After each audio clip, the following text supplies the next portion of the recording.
Welcome करुच्ची मोर एक new fresh blog को। एबे आज आम आसी पहुँच जाइए अनुगुल एक्चुअली मुझे मो शाशु घर को देन आम कुआडे जाऊँ आसतु देखा। एटा कौन जिंदल कौन जगन्नाथ मंदिर घरे पहुँची संध्या बेले आम टिके बाहरिलु बुलिबाकू। बुले आनी धन्यवाद। मंदिर को गोटे थर आसुली मु तो थरे आसती बंद थिला तापर आज केंती बाई चांस खोला अच्छी।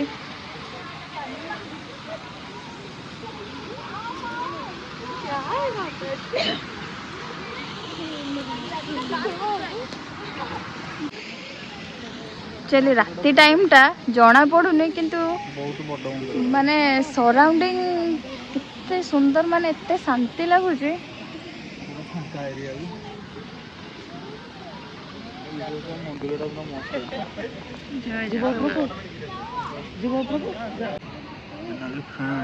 मंदिर एते सुंदर चारि पाख ये भी बहुत पूरा सुंदर अच्छे। लोकेशन पूरा मंदिर मस्त अच्छे ना बढ़िया लगुच माने लगुच जेंति 2 घंटा बसी हेले भी आराम से माने मंदिर देखु भल लगिला। प्रसाद भी मिलगला।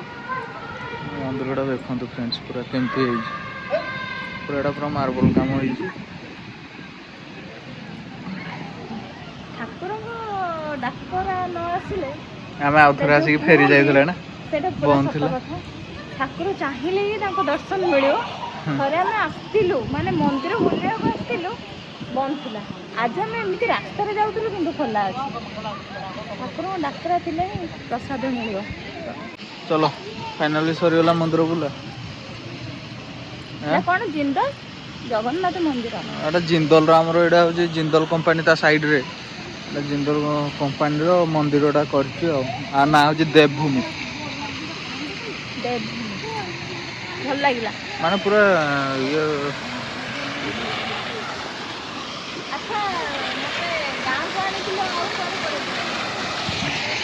ससुर को आसिक फास्ट टाइम देखिलु गोटे मंदिर ना अनुगुल जगन्नाथ मंदिर से आमर शैलसी क्षेत्र ये हूँ देवभूमि।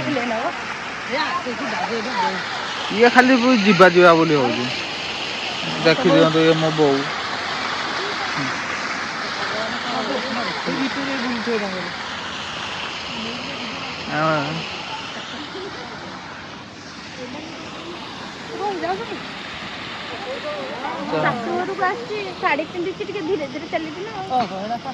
शाशु बहु 2 जन जाक चलो धीरे धीरे बुलिया शाशु बहु पूरा रेडी सब थे ना।